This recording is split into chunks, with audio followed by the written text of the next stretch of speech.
सबसे पहले हम टैरिफ वाली टेंशन का विश्लेषण करेंगे। आज शाम को राष्ट्रपति डोनाल्ड ट्रंप ने ऐलान किया कि वो 1 अगस्त से भारत पर न सिर्फ 25% टैरिफ लगाएंगे बल्कि भारत से उसके निर्यात पर अलग से पेनल्टी भी वसूलेंगे। ये भारत के लिए शाम का समय था, लेकिन अमेरिका में सुबह सुबह का वक्त, जहां पर आज डोनाल्ड ट्रंप ने यह ऐलान कर दिया। उन्होंने ट्रूथ सोशल पर एक पोस्ट के जरिए इस फैसले की 3 बड़ी वजह बताई है। पहली वजह, भारत उनके लिए मित्र देश है, लेकिन भारत अमेरिका पर बहुत ज्यादा टैरिफ यानी टैक्स लगाता है। दूसरा, जब दुनिया चाहती है कि यूक्रेन युद्ध के कारण रशिया के साथ व्यापार बंद कर दिया जाए, तब भारत रशिया से हथियार और कच्चा तेल दोनों खरीद रहा है। तीसरी बात उन्होंने ये कही कि भारत से नाखुश है, इसीलिए 1 अगस्त से भारत को अपने सभी निर्यात पर 25% का टैरिफ देना होगा, अलग से पेनल्टी यानी दंड भी चुकाना होगा। राष्ट्रपति ट्रंप ने पहली बार 1 अप्रैल से पूरी दुनिया पर रेसिप्रोकल टैरिफ लागू करने की घोषणा की थी। इसका मतलब यह होता है कि जो देश अमेरिका के सामान पर जितना टैक्स लगाएगा, उतना ही टैक्स अमेरिका भी उस देश पर लागू कर देगा। पहली बार 2 अप्रैल 2025 को राष्ट्रपति ट्रंप ने भारत पर 26% का टैरिफ लगाया था, लेकिन बाद में पहले इसे 9 जुलाई तक टाला गया, फिर इसे 1 अगस्त तक के लिए स्थगित किया गया। राष्ट्रपति ट्रंप ने कहा था कि अगर 1 अगस्त तक भारत ने अमेरिका के साथ कोई ट्रेड डील नहीं की तो वो इस डेडलाइन को आगे नहीं बढ़ाएंगे, और आज वही हुआ है। यहां राष्ट्रपति ट्रंप ने यह स्पष्ट नहीं किया कि भारत के सभी सामानों पर 25% टैरिफ लगेगा या पहले की तरह कुछ सामान पर 10% का बेसलाइन टैरिफ होगा और बाकी के सामान पर, सेवाओं पर 25% टैरिफ होगा। इसके अलावा भी यह भी स्पष्ट नहीं है कि राष्ट्रपति ट्रंप भारत पर किस तरह की पेनल्टी लगाएंगे। बस लिख दिया। क्या अब ऐसा हो सकता है कि भारत अमेरिका के बाजार में जो सामान बेचेगा उस पर 25% टैक्स टैरिफ के रूप में लगेगा और ऊपर से कुछ और टैक्स पेनल्टी के रूप में लगेगा? अगर ऐसा होता है तो भारत को आर्थिक मोर्चे पर बड़ा नुकसान होगा। साल 2023-24 जब अमेरिका ने भारत को 3,49,000 करोड़ रुपए का निर्यात किया था और भारत ने अमेरिका को 6,42,000 करोड़ रुपए का निर्यात किया। इसका मतलब यह है कि अमेरिका को लगभग 3 लाख करोड़ रुपए का व्यापार घाटा हुआ था। अमेरिका को व्यापार का घाटा हुआ था, ट्रेड डेफिसिट कहते हैं हम इसे। आप इसे ऐसे समझिए कि अमेरिका हमसे ज्यादा सामान खरीदता है और हमें कम सामान बेचता है, और ऐसा करने से उसे इस व्यापार में फायदा नहीं बल्कि घाटा होता है। लेकिन अब अमेरिका ने तय किया है कि वो भी भारत पर ज्यादा टैक्स लगाएगा जिससे ये घाटा कम हो सके, और अगर ऐसा हुआ तो भारत के लिए अच्छी खबर नहीं होगी। भारत अमेरिका को सबसे ज्यादा 2 व्हीलर्स और 4 व्हीलर्स गाड़ियों के पार्ट्स, निर्माण मशीनें, textile, food processing, packaging machines जैसे इंजीनियरिंग प्रोडक्ट्स निर्यात करता है, जिससे हम 1.5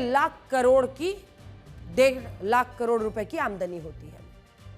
इसके बाद Bharat mobile phone, tablet, laptop, desktop, monitor, keyboard, mouse जैसे सामान निर्यात करता है, जिनसे 87,000 करोड़ रुपए की आमदनी होती है। इसके बाद 85,000 करोड़ रुपए की गोल्ड ज्वेलरी, सोने के गहने, पॉलिश्ड डायमंड, हाथ से बने आभूषण निर्यात करता है। फिर 75,000 करोड़ रुपए की दवाइयां हैं, मेडिकल उपकरण निर्यात करता है, और आखिर में हमारे किसान भी लगभग 50,000 करोड़ रुपए की सब्जियां, फल, दालें अमेरिका को बेचते हैं। लेकिन अब 25% टैरिफ लगने से यह सारा सामान अमेरिका में महंगा हो जाएगा, और इससे भारत के किसानों, व्यापारियों, कामगारों, मजदूरों को नुकसान होगा। और भी आसान भाषा में इसको आपके लिए समझाएं तो अभी अमेरिका में भारत से निर्यात हुआ कोई सामान 100 रुपए का बिकता है तो वह 25% टैरिफ के बाद 125 रुपए का हो जाएगा, और जब भारत का सामान महंगा होगा तो इसकी मांग कम हो जाएगी। मांग कम होगी तो निर्यात कम हो जाएगा। निर्यात कम होगा तो भारत में जो लोग अब तक अपना सामान अमेरिका के बाजार में बेच रहे थे उनकी मुश्किलें बढ़ेंगी, नौकरियां, व्यापार, सब पर असर पड़ेगा। अब ज्यादातर लोगों के मन में यह सवाल है कि अगर ट्रेड डील से इस रेसिप्रोकल जो टैरिफ है उसको टाला जा सकता था तो ये ट्रेड डील क्यों नहीं हुई? यहां आपको यह बात याद रखनी होगी कि ये ट्रेड डील अमेरिका के लिए भी जरूरी थी। वो चाहता था ये जल्दी से हो जाए। अगर अमेरिका ने भारत के सामान पर 25% टैरिफ लगाया है तो इससे अमेरिका में ही महंगाई बढ़ने वाली है, और वहां लोगों का कॉस्ट ऑफ लिविंग यानी रोजमर्रा के जीवन के लिए जो खर्च चाहिए वो बढ़ सकता है। इसीलिए अमेरिकी भी इस वक्त डोनाल्ड ट्रंप से बहुत परेशान है। वो हर देश को ट्रेड की धमकी, टैरिफ बढ़ाने की धमकी, ये सब तो देते हैं। चीन तक के साथ किया था ना, फिर क्या हाल हुआ। लेकिन जैसे ही चीजें ज्यादा टैरिफ के साथ बोलेंगे, वो चीजें अमेरिकियों को महंगे दाम पर खरीदनी होंगी। लेकिन महंगाई की आशंका के बावजूद अमेरिका ने फिर भी ये जोखिम इसलिए उठाया क्योंकि उसे लगता है कि जब वो भारत के सामान पर 0 से 3% का टैरिफ लगाता है तो भारत उसके सामान पर 80% तक टैक्स क्यों लगाता है। ये ट्रंप बार बार शुरू से, जब से वो इस बार सत्ता में आए हैं, यही बात दोहराते रहते हैं कि हमसे तो इतनी टैरिफ वसूलते हैं। भारत ही 80% टैरिफ लगाता है अमेरिका के सामानों पर, लेकिन उन्हें मिलता है सिर्फ 3% तक। टैरिफ की इसी गुत्थी को सुलझाने के लिए भारत और अमेरिका के बीच ट्रेड डील पर बात शुरू हुई, लेकिन दावा है कि कुल 5 वजहों से यह डील फाइनल नहीं हो पाई। यह कारण बहुत दिलचस्प है। इसके पीछे पहला बड़ा कारण था डेयरी उद्योग। अमेरिका चाहता था कि उसकी डेयरी कंपनियों को भारत में प्रवेश की इजाजत मिले, लेकिन भारत इसके लिए तैयार नहीं। भारत की दलील यह थी कि अमेरिका में डेयरी प्रोडक्ट्स के लिए गायों को नॉन वेजिटेरियन डाइट दी जाती है, जो भारत की आस्था के खिलाफ है। नॉन वेजिटेरियन डाइट का मतलब क्या है? वो इसका मतलब है कि अमेरिका में गाय, भैंस, दूसरे मवेशियों को ऐसा चारा दिया जाता है जिसमें चिकन, पोर्क जो सुअर है उसका, मछली, घोड़े, यहाँ तक कि कुत्ते और बिल्ली के अवशेष भी होते हैं, और ऐसा प्रोटीन की मात्रा बढ़ाने के लिए किया जाता है। अमेरिका इन गायों और भैंस के दूध को नॉन वेजिटेरियन मिल्क कहता है और वो इसे भारत के बाजार में बेचना चाहता है, लेकिन भारत ने ऐसा करने से साफ इनकार कर दिया। और आप सब जानते हैं कि भारत में गाय को मां का दर्जा दिया गया है और हम इस नॉन वेजिटेरियन दूध को देश में कई लोग स्वीकार नहीं कर पाएंगे। दूसरी वजह है अपने घरेलू किसानों की जीविका बचाना। अमेरिका चाहता था कि उसके सेब, ड्राई फ्रूट्स, आमंड्स, वॉलनट्स पर भारत अब कम टैरिफ लगाए, लेकिन भारत ने इससे इनकार कर दिया। भारत की दलील यह थी कि अगर उसने ऐसा किया तो भारत के घरेलू किसानों को नुकसान होगा और ये किसान अपना सामान कम बेच पाएंगे। उदाहरण के लिए आप खुद सोचिए कि अगर आपको वॉशिंगटन एप्पल 200 रुपए किलो में मिलेगा और कश्मीरी एप्पल 250 रुपए किलो, तो आप अपने देश का कश्मीरी एप्पल खरीदेंगे या आप वॉशिंगटन एप्पल खरीदेंगे? डील ना होने की तीसरी वजह है डेटा लोकलाइजेशन। ये देखिए, इस वक्त भारत में अमेरिका की जितनी भी कंपनियां काम कर रही हैं, वो भारत का डेटा देश के बाहर स्टोर करके रखना चाहती हैं, जबकि सरकार का कहना है कि अगर डेटा भारत के लोगों का है तो अमेरिका की सभी कंपनियों को इस डेटा को यहीं स्टोर करके रखना चाहिए, जिस पर अमेरिका राजी नहीं हुआ और ये डील नहीं हो पाई। चौथी वजह, भारत ने अमेरिका के मेडिकल उपकरणों पर एक कैप या लिमिट लगाई हुई है, जिसका मतलब यह है कि अमेरिका उसी लिमिट तक कुछ भी मेडिकल उपकरणों को भारत में बेच सकता है। उसके बाद उसे इन उपकरणों को बेचने की इजाजत ही नहीं है। लेकिन अब अमेरिका इस लिमिट को भी हटवाना चाहता है, जिस पर भारत तैयार नहीं हुआ और यह डील फाइनल नहीं हो पाई। और पांचवा कारण, बड़ा कारण, विदेशी निवेश, जिसमें अमेरिका चाहता था कि भारत अमेरिकी कंपनियों के लिए निवेश को आसान बनाए, जबकि भारत का कहना था कि वो ऐसा करने के लिए तैयार है, लेकिन इसके साथ ही वो अपने बाजार, घरेलू व्यापारियों, अपने निवेशकों को भी सुरक्षित रखना चाहता है, उनको एक सिक्योरिटी नेट देना चाहता है। नटशेल में अगर हम आपको पूरी खबर समझाएं तो जब भारत ने अमेरिका की गैर वाजिब शर्तों को मानने से इनकार कर दिया और यह कहा कि अगर ट्रेड यूनिलैटरल होगा, यानी सिर्फ एक तरफा और अमेरिका के पक्ष में होगा, तो भारत ऐसे में ट्रेड डील नहीं कर पाएगा। और यही बात शायद राष्ट्रपति ट्रंप को पसंद नहीं आई। उन्होंने भारत पर न सिर्फ 25% का टैरिफ लगा दिया, बल्कि यह भी कहा कि वो ट्रेड डील नहीं करने के लिए भारत पर उल्टा पेनल्टी लगाएंगे। हालांकि इस पर भारत सरकार का भी बयान आया है और हमारे वाणिज्य और उद्योग मंत्रालय ने कहा है कि सरकार ने द्विपक्षीय व्यापार पर अमेरिकी राष्ट्रपति के बयान का संज्ञान लिया है और सरकार इसके प्रभावों का अध्ययन कर रही है। सरकार हमारे किसानों, उद्यमियों, सूक्ष्म, लघु एवं मध्यम उद्योगों यानी एमएसएमईज के कल्याण की रक्षा और प्रोत्साहन को सर्वोच्च प्राथमिकता देती है। राष्ट्रपति ट्रंप के इस फैसले से अमेरिका में भारत का सामान महंगा हो जाएगा। भारत की pharma companies, electronic companies, textile companies, किसानों को नुकसान होगा। अमेरिका को भारत का निर्यात घटा तो डॉलर के मुकाबले रुपया और कमजोर हो जाएगा, और अगर भारत में डॉलर कम आया तो हमारे विदेशी मुद्रा भंडार यानी फॉरेन रिजर्व्स पर भी इसका बुरा असर पड़ेगा। यानी कुल मिलाकर ये टैरिफ की टेंशन भारत के लिए अच्छी खबर नहीं। हालांकि जो लोग इस फैसले का कनेक्शन लोकसभा में प्रधानमंत्री मोदी के कल के भाषण से जोड़ रहे हैं, वो भी बहुत बड़ी गलती कर रहे हैं। जब लोकसभा में ऑपरेशन सिंदूर पर बहस के लिए तारीख भी तय नहीं हुई थी, उससे पहले यह फैसला हो चुका था कि अगर भारत और अमेरिका के बीच ट्रेड डील नहीं हुई तो राष्ट्रपति ट्रंप भारत पर रेसिप्रोकल टैरिफ लागू कर देंगे। इसके अलावा ऑपरेशन सिंदूर के बाद 18 जून को जब G7 समिट से लौटते हुए प्रधानमंत्री मोदी और राष्ट्रपति ट्रंप की फोन पर बात हुई, तब भी प्रधानमंत्री मोदी ने राष्ट्रपति ट्रंप से यह कहा था कि भारत पाकिस्तान के सीज फायर में किसी तीसरे देश की भूमिका नहीं थी, और यह जानकारी भारत के विदेश सचिव विक्रम मिस्री ने खुद भी दी।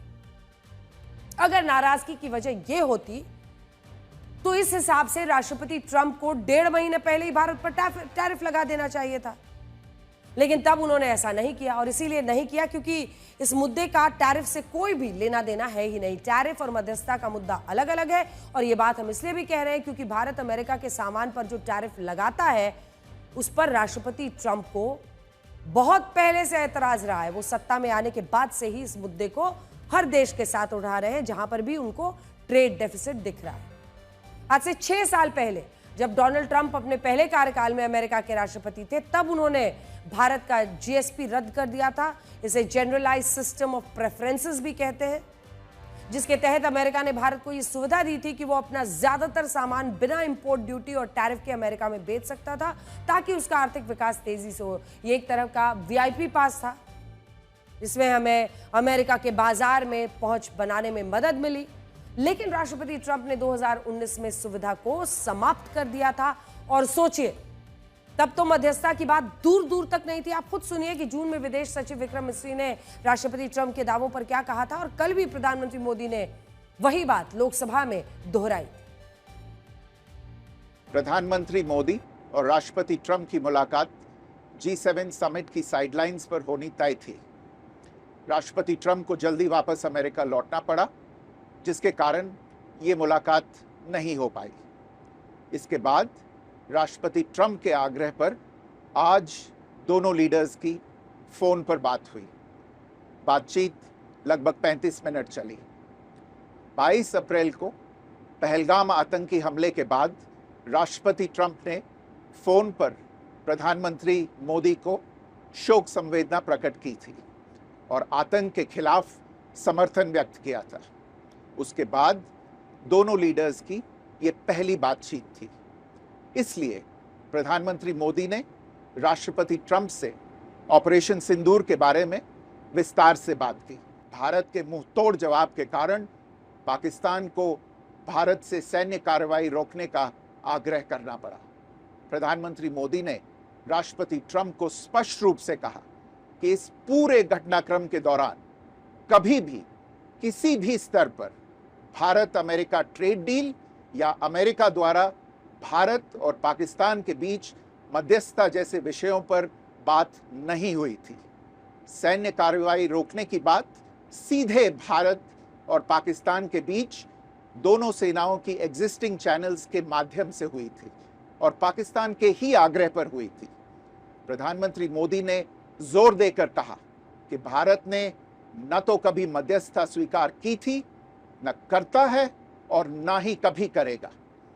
इस विषय पर भारत में पूर्ण रूप से राजनीतिक एकमत है। दुनिया में किसी भी देश ने भारत को अपनी सुरक्षा में कार्रवाई करने से रोका नहीं है।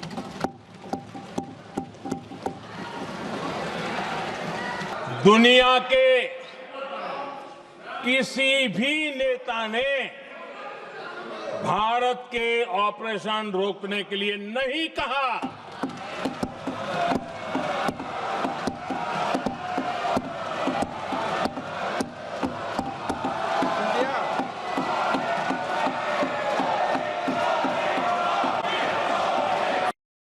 विश्लेषण भारत की धर्मनिरपेक्षता के बारे में है। आज हम आपको ये बताएंगे कि अगर भारत की सेना अपने ऑपरेशन का नाम ऑपरेशन महादेव या ऑपरेशन शिव शक्ति रखती है तो क्या इससे भारत की धर्मनिरपेक्षता को खतरा होता है?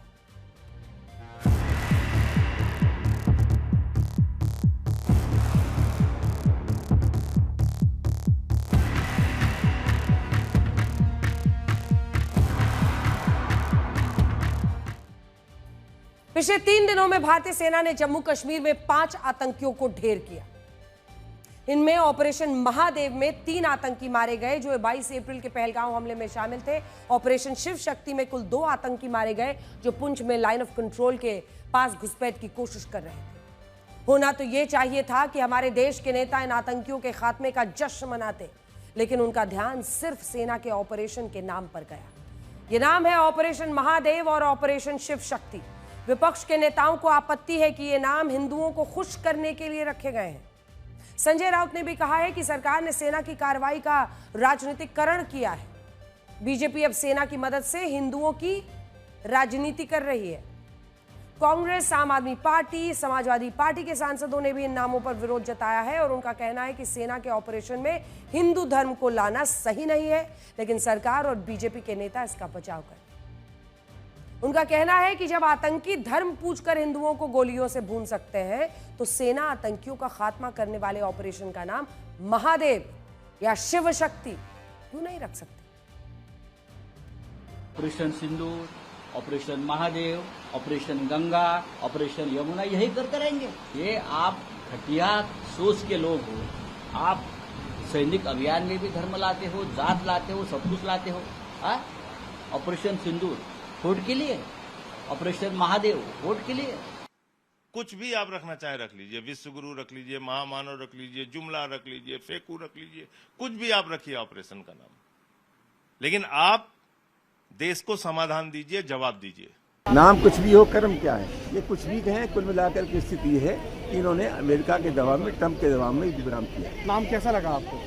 नाम सवाल नहीं है, नाम की बात छोड़िए, कर्म की बात करिए। आपको लगता है कि इससे शक्ति मिलती है, शिव शक्ति मिलती है? जिनका विश्वास है वो जाए। आपका विश्वास है इसमें? No comment. मतलब आपका विश्वास? No comment.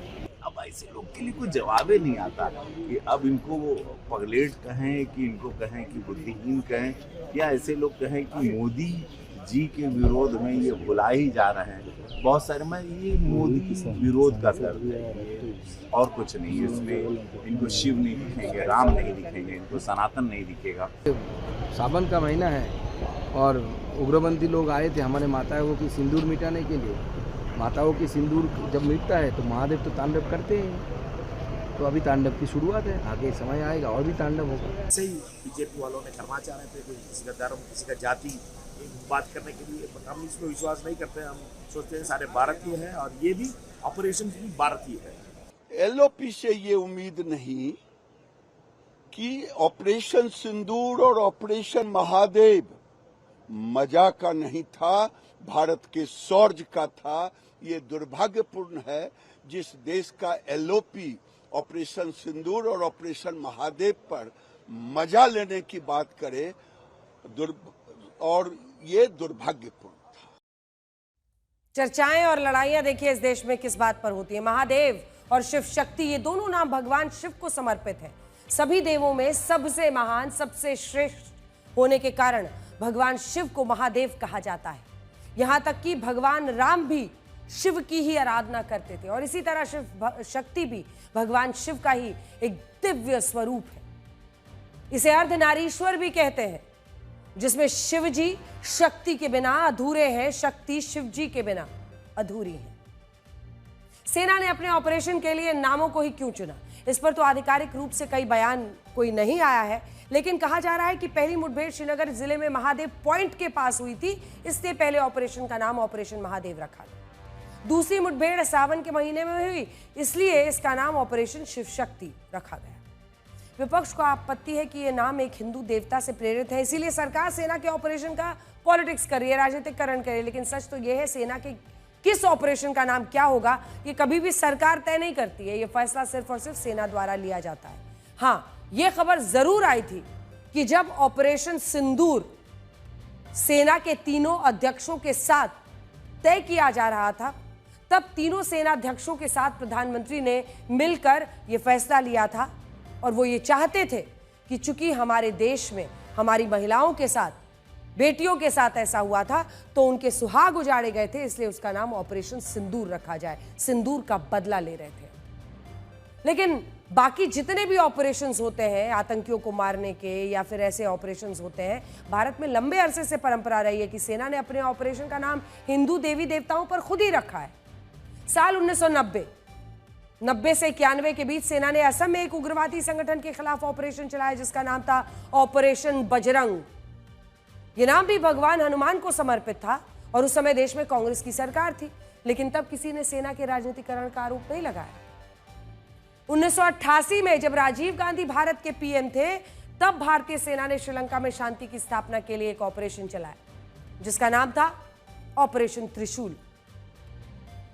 यह नाम भी भगवान शिव के त्रिशूल को समर्पित था, लेकिन तब भी इससे भारत की धर्मनिरपेक्षता का कोई खतरा नहीं था। 1971 में बांग्लादेश के निर्माण के लिए सेना ने जो ऑपरेशन ट्राइडेंट चलाया था, वो भी अंग्रेजी शब्द जरूर है, लेकिन ट्राइडेंट यानी शिव के त्रिशूल को समर्पित था, भगवान शिव के त्रिशूल।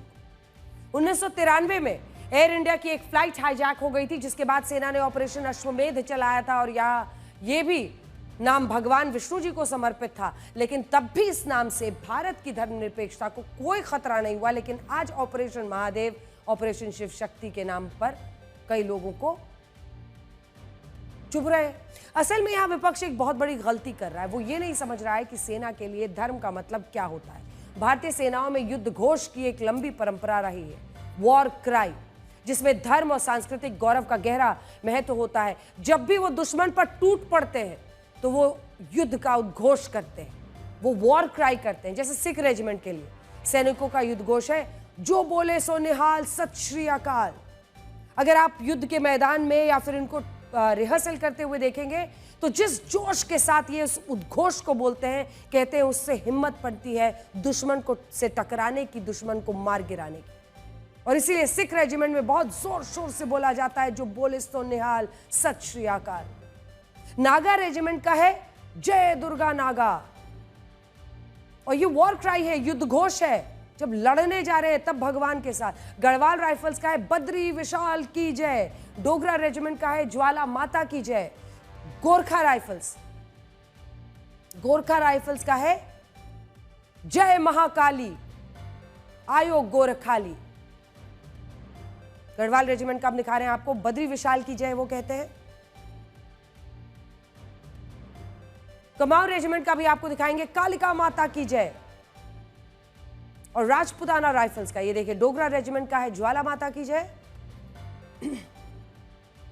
और जय महाकाली आयो गोरखाली, ये गोरखा रेजिमेंट का है। राजपुताना राइफल्स का ये उद्घोष है राजा रामचंद्र की जय, ये उद्घोष है।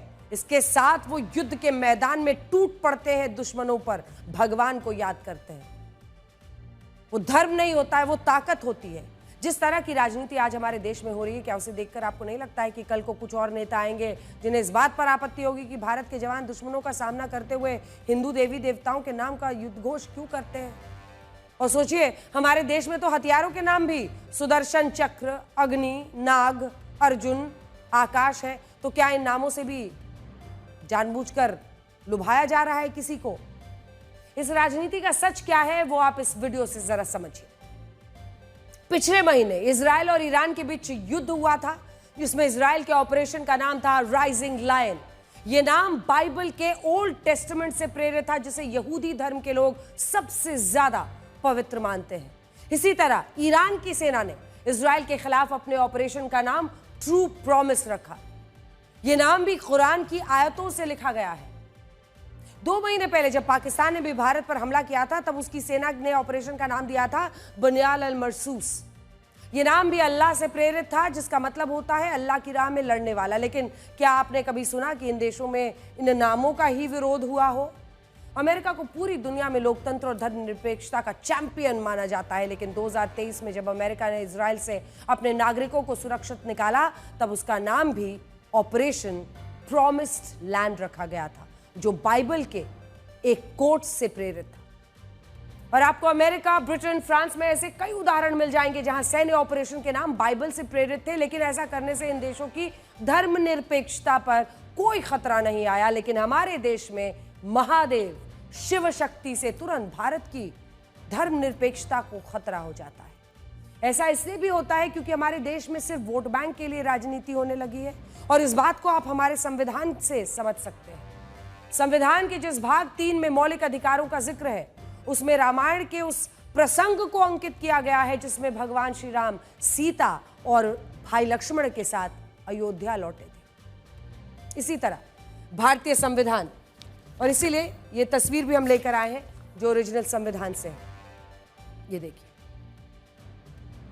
संविधान का जो चैप्टर है डायरेक्टिव प्रिंसिपल्स की बात करता है, उस पर महाभारत का वो प्रसंग अंकित है जिसमें युद्ध के दौरान भगवान श्री कृष्ण ने अर्जुन को उपदेश दिए थे और उनका कर्तव्य। ये वाला नीचे वाला हिस्सा देखिए, ये वाला हिस्सा।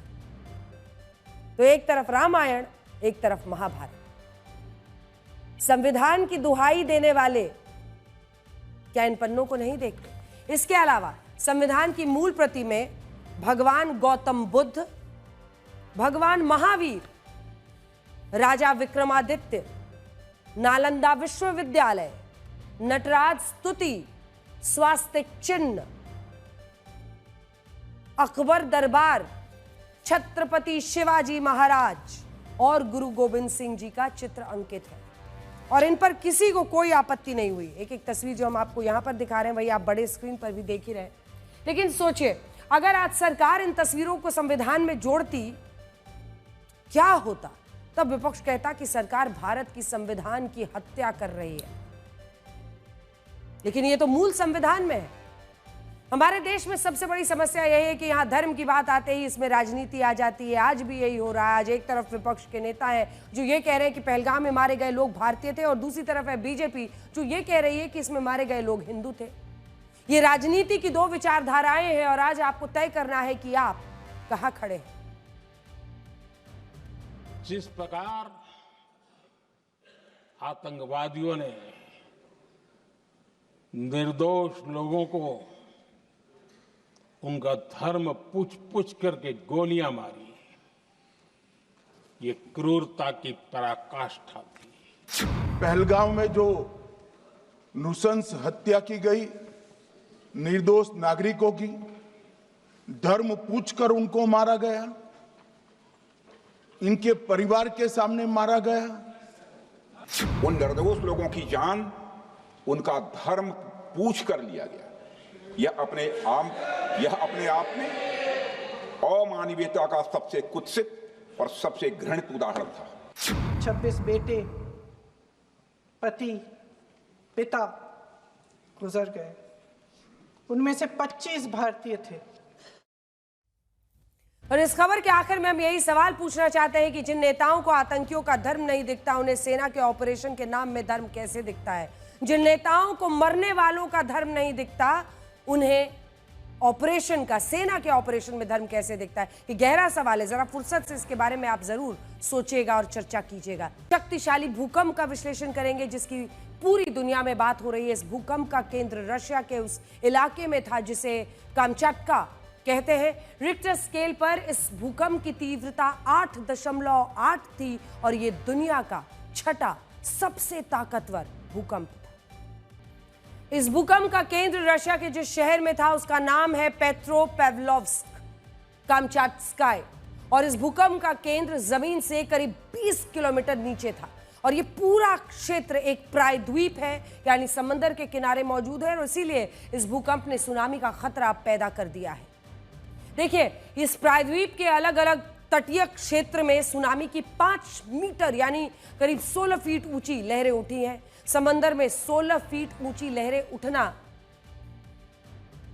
कितना खतरनाक है, आप एक एआई वीडियो से जरा देख सकते हैं, समझ सकते हैं। 16 फीट तक उठना। अगर किसी तटीय इलाके में एक सामान्य घर हो जिसकी छत 10 फीट ऊंची है और छत पर एक 6 फीट की हाइट वाला व्यक्ति लहरों से बचने के लिए खड़ा हो, तो भी 5 मीटर ऊंची सुनामी की लहरें सब कुछ तबाह कर सकती हैं। इस सुनामी के बाद रशिया में कितनी तबाही हुई है ये फिलहाल साफ नहीं है, लेकिन 8.8 तीव्रता के भूकंप के बाद सुनामी का अलर्ट हर उस देश के लिए जारी कर दिया गया है जो इस समुद्री क्षेत्र से लगा हुआ है। ये समुद्री क्षेत्र मुख्य रूप से प्रशांत महासागर का है, और अगर आप इस नक्शे को देखेंगे तो रशिया के इस प्रायद्वीप से उठा सुनामी का खतरा जापान, अमेरिका का अलास्का और हवाई, मेक्सिको, इन तमाम इलाकों में है। ये देखिए हम आपको दिखा रहे हैं जापान।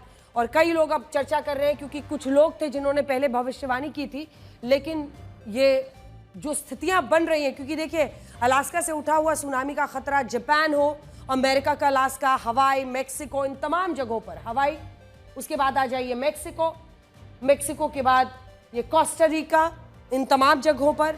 कोस्टा रिका के बाद अल साल्वाडोर, और अल साल्वाडोर के बाद आप सीधे यहां पर पहुंच जाइए जापान, गुआम पहुंचे, और यहां से न्यूजीलैंड। इन तमाम जगहों पर इंडोनेशिया भी है, फिजी, निकारागुआ, पनामा, ये तमाम जगह है। ये देखिए यहां से फिर ये El Salvador, Costa Rica, Nicaragua, Mexico, हवाई, इन तमाम जगहों पर है। यानी इस पूरे क्षेत्र में सुनामी की लहरें टकरा सकती हैं, जिनसे बड़ी तबाही की आशंका लगातार बनी हुई है। भूकंप की वजह से रशिया में कितना नुकसान हुआ है इसका आकलन अब तक नहीं हो पाया है, लेकिन फिलहाल वहां एक किंडरगार्टन स्कूल को नुकसान पहुंचने की खबर है। जो रशिया की, रूस की तस्वीरें, ये रूस में हम आपको दिखाएंगे तस्वीरें। रशिया के तटीय इलाकों में बड़ा नुकसान हुआ है, जिससे आप हमारी इस रिपोर्ट के जरिए समझ सकते हैं। जानवरों का क्या हाल हुआ है, सब लहरों के साथ कैसे किनारे में आ गए हैं और वहां तड़प रहे हैं। आपने देखा रशिया में आए इस भूकंप के बाद सुनामी का सबसे ज्यादा जो खतरा है उन देशों को है जो इस प्रायद्वीप के करीब है। जापान के अलावा अमेरिका का जो हवाई और अलास्का शामिल है, ये सब हमने आपको दिखाया। सुनामी का अलर्ट भी इन तमाम इलाकों में जारी कर दिया गया है, असर दिखने लगा है।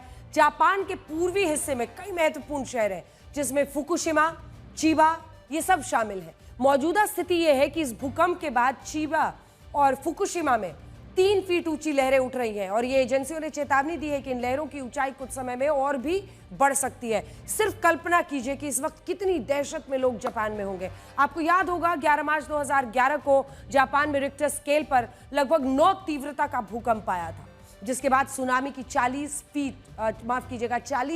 मीटर ऊंची लहरें उठी थी।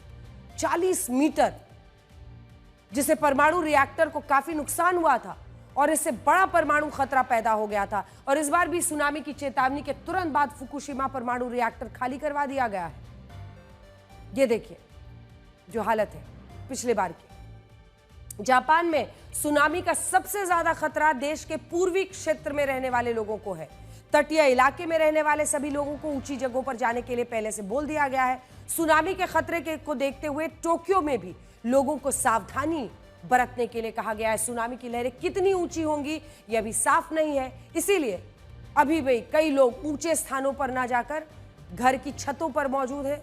एक्सपर्ट्स का दावा है कि जापान में 1 से ज्यादा दिनों तक ऊंची लहरें अभी आ सकती हैं। जापान के अलावा अमेरिका के अलास्का, हवाई द्वीप पर भी बड़ा खतरा है। यहां पर सुनामी के शुरुआती असर दिखने लगा है। ये आप ड्रोन की तस्वीरें देख रहे हैं। अलास्का, हवाई की भौगोलिक स्थिति ऐसी है जिससे वहां इस भूकंप के बाद उठी सुनामी का असर होना तय है। अमेरिका के अलास्का का क्षेत्र कामचाटका प्रायद्वीप के बिल्कुल पास है, और इसके अलावा हवाई द्वीप पर भी सुनामी की लहरों का टकराना तय है। इसके अलावा अमेरिका ने कैलिफोर्निया के तटीय इलाकों के लोगों को सावधान रहने के लिए कहा है, समंदर में जाने से मना किया है। सुनामी की चेतावनी के बीच जापान, अमेरिका, अन्य देशों में अभी क्या स्थिति है, ये हम आपको एक रिपोर्ट के जरिए जल्दी से दिखा देते हैं। लोग दहशत में। रिक्टर स्केल पर 8.8 तीव्रता का भूकंप कितना शक्तिशाली होता है, ये भी आपको समझना चाहिए।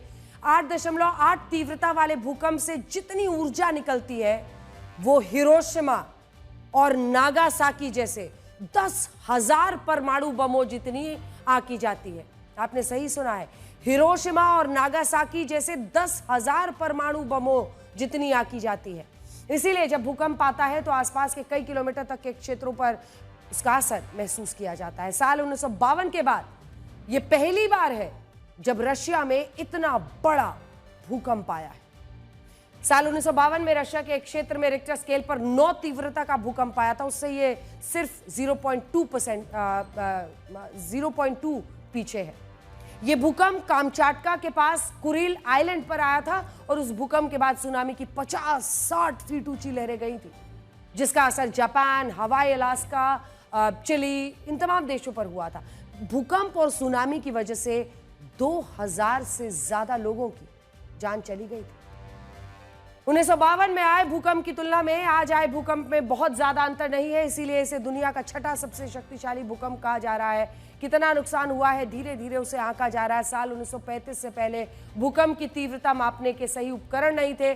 1935 में पहली बार अमेरिका के भूकंप वैज्ञानिक चार्ल्स एफ रिक्टर इसके लिए खास उपकरण तैयार करने में कामयाब हुए, तभी से भूकंप की तीव्रता को मापा जाना संभव हो पाया। भूकंप मापने के उपकरण के आविष्कार के बाद लिखित रूप से जो सबसे बड़ा भूकंप बताया जाता है वो चिली में आया था साल 1960। इसे ग्रेट चिली भूकंप कहा जाता है, जिसकी तीव्रता 9.5 मापी गई थी। इसमें 1655 लोग मारे गए थे और 20 लाख लोग बेघर हो गए थे। दूसरा बड़ा भूकंप साल 1964 में अलास्का में आया था, जिसे गुड फ्राइडे कहा गया था और इसकी तीव्रता 9.2 थी। इस भूकंप में 130 लोग मारे गए थे। तीसरा बड़ा भूकंप 2004 में इंडोनेशिया के सुमात्रा में आया, जिसकी तीव्रता 9.1 मापी गई। इस भूकंप में 2,80,000 लोग मारे गए, 11 लाख लोग बेघर। चौथा सबसे बड़ा भूकंप जापान के तोहाकू में साल 2011 में आया, 9.1 तीव्रता थी, 15,000 से ज्यादा लोग मारे गए। पांचवा सबसे बड़ा भूकंप रशिया के कामचाटका में 1952 में आया, जिसकी तीव्रता 9 मापी गई थी। इस लिस्ट में छठे नंबर पर 8.8 तीव्रता वाला भूकंप अब शामिल है, जिसमें 3 देश हैं। इसमें कल रशिया के कामचाटका में भूकंप आया तो है ही, इसके अलावा 1906 में इक्वाडोर, 2010 में चिली, इन दोनों देशों में 8.8 तीव्रता का भूकंप आया था और कई लोग मारे गए थे। 1500 लोग मारे गए थे इक्वाडोर में और 523 लोग चिली में। रशिया में कामचाटका फायरिंग रिंग ऑफ फायर पर है। रिंग ऑफ फायर घोड़े की नाल की आकृति का एक क्षेत्र है जहां तेज भूकंप आते हैं और सक्रिय ज्वालामुखी है। इसमें रशिया का कुछ हिस्सा Japan, Philippines, Papua New Guinea, New Zealand, California जैसे देश आते हैं। कामचाटका प्रायद्वीप की ही बात करें तो यहां पर 300 ज्वालामुखी हैं, जिनमें से सक्रिय ज्वालामुखी जो बताए जाते हैं वो है लगभग 29 सक्रिय ज्वालामुखी। देखिए, जब हम प्राकृतिक आपदाओं की बात करते हैं, प्राकृतिक आपदाओं को लेकर सटीक भविष्यवाणी करना मुमकिन नहीं है, लेकिन अब ऐसा होने की संभावना है। सोचिए अगर पृथ्वी पर रहने वाले लोगों को भूकंप या सुनामी की सूचना पहले मिल जाए, कितना अच्छा होगा, कितनी जिंदगियां बचेंगी। इस चुनौती पर 15 सालों से काम कर रहे नासा और इसरो के वैज्ञानिकों ने एक ऐसी सैटेलाइट तैयार की है जो भूकंप, सुनामी, तूफान, यहां तक कि भूस्खलन की जानकारी कई घंटे, कई दिन पहले समझा देगी। आज नासा और इसरो ने लॉन्च किया है पृथ्वी की निगहबानी से जुड़ा निसार।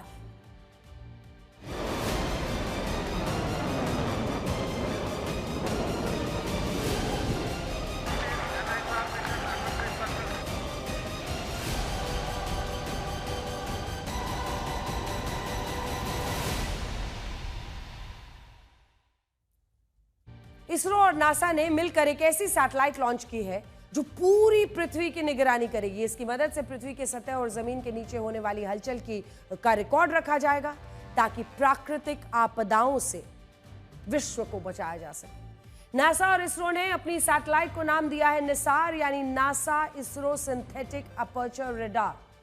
आज इसे श्रीहरिकोटा के सतीश धवन स्पेस सेंटर से सफलतापूर्वक लॉन्च कर दिया गया। इस निगरानी सैटेलाइट को तैयार करने में करीब 15 साल लगे हैं। दोनों देशों ने इस पर करीब 13,000 करोड़ रुपए खर्च किए हैं। नासा और इसरो अपनी सैटेलाइट को पृथ्वी की निगरानी से जुड़ा एक क्रांतिकारी कदम बता रहे हैं, क्योंकि इसका फायदा आम लोगों को होगा। हम आपको इससे होने वाले फायदे के बारे में बताएंगे, लेकिन उससे पहले आपको निसार की लॉन्चिंग की खास तस्वीरें दिखाते हैं।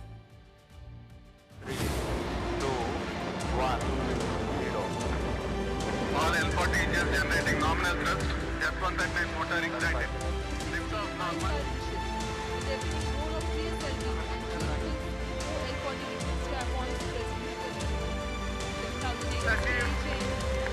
जैसा अपेक्षित था।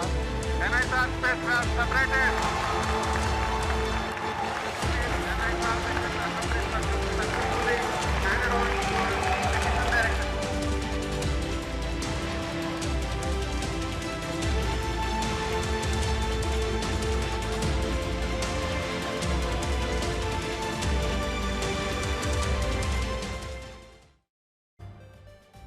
निसार एक डुअल फ्रीक्वेंसी वाला रडार सिस्टम सैटेलाइट है जिसे पृथ्वी से 740 किलोमीटर की ऊंचाई पर स्थापित किया जाएगा। यह सैटेलाइट अपनी जगह से एक बार में पृथ्वी के करीब 240 किलोमीटर क्षेत्र की निगरानी करेगा। 24 घंटे के अंदर निसार पृथ्वी के 15 चक्कर लगाएगा, यानी करीब 1.5 घंटे में यह पृथ्वी का एक चक्कर लगा लेगा। हर 12 दिन पर निसार पृथ्वी के किसी खास लोकेशन में हो रहे बदलाव की जानकारी देगा। यह सैटेलाइट दिन रात और हर मौसम में पृथ्वी पर होने वाले बदलाव रिकॉर्ड कर सकता है। पृथ्वी पर होने वाली छोटी से छोटी हलचल पर इसकी नजर होगी, इसीलिए इसे भारतीय सेना के लिए भी काफी खास माना जा रहा है। निसार पृथ्वी पर आने वाले भूकंप, लैंडस्लाइड, ज्वालामुखी विस्फोटों का डेटा इकट्ठा करेगा। इसके अलावा यह खेती और उपजाऊ जमीनों का डेटा इकट्ठा करेगा। पृथ्वी पर मौजूद ग्लेशियर्स, बर्फ के पिघलने की गति पर भी यह नजर रखेगा और बारिश, बाढ़, तूफान, समंदर का जल स्तर बढ़ने से जुड़ा डेटा भी इकट्ठा करेगा। निगरानी से मिले डेटा के आधार पर वैज्ञानिक प्राकृतिक आपदाओं के बारे में जल्द से जल्द जानकारी देंगे, जिससे जानमाल का नुकसान कम होगा। निसार का डेटा लोगों के लिए बहुत फायदेमंद साबित होगा। इसकी मदद से किसानों को बताया जा सकेगा कि उनकी जमीन कितनी उपजाऊ है या उनकी फसल अच्छी होगी या नहीं होगी। निसार भूकंप, भूस्खलन, बाढ़, तूफान का डेटा और जो पैटर्न है उससे जुड़ी जानकारी देगा, जिससे इनकी भविष्यवाणी कम से कम एक ऐसा रफ एस्टिमेट वो लगा पाएंगे कि ऐसा कुछ हो सकता है। इसकी मदद से जंगलों की अवैध कटाई की निगरानी होगी ताकि उसे सही समय पर रोका जा सके। जलवायु परिवर्तन हमारी पृथ्वी के लिए चुनौती है, इसीलिए निसार इस पर पैनी नजर रखेगा। ग्लेशियर का पिघलना, समुद्र के जल स्तर का बढ़ना, तटीय इलाकों को होने वाले नुकसान पर भी इसकी नजर रहेगी। आज भारत की अर्थव्यवस्था को लेकर एक अच्छी खबर भी आई है। इंटरनेशनल मॉनेटरी फंड यानी IMF ने 2026 के लिए जीडीपी ग्रोथ रेट का एक अनुमान जारी किया है, जिसमें बड़े देशों में भारत की अर्थव्यवस्था सबसे ऊपर है। अनुमान है कि वित्त वर्ष 2026 में पूरी दुनिया का जीडीपी ग्रोथ रेट 3% रह सकता है, जबकि भारत का जीडीपी ग्रोथ रेट 6.4% हो जाएगा। दुनिया की बड़ी अर्थव्यवस्था में भी भारत सबसे आगे रहेगा। अमेरिका का जीडीपी ग्रोथ रेट 1.9% रह सकता है, ब्रिटेन का 1.2%, रशिया का 0.9%, जापान का 0.7%, यूरोपियन यूनियन का 1%, कनाडा का 1.6%, ब्राजील का 2.3% और चीन का जीडीपी ग्रोथ रेट 4.8% रह सकता है, जो भारत से कम ही होगा और हम 6.4% की विकास दर के साथ अगले साल भी आगे बढ़ेंगे। ये आंकड़े इसलिए जरूरी हैं क्योंकि जब आबादी के लिहाज से इतने बड़े देश की अर्थव्यवस्था सबसे तेजी से आगे बढ़ती है, तो इससे देश में लगे कारखानों, फैक्ट्रियों, कंपनियों, छोटे दुकानदारों, नौकरी पेशा लोगों को आमदनी में फायदा होता है और टैक्स से सरकार की भी आय यानी इनकम बढ़ती है।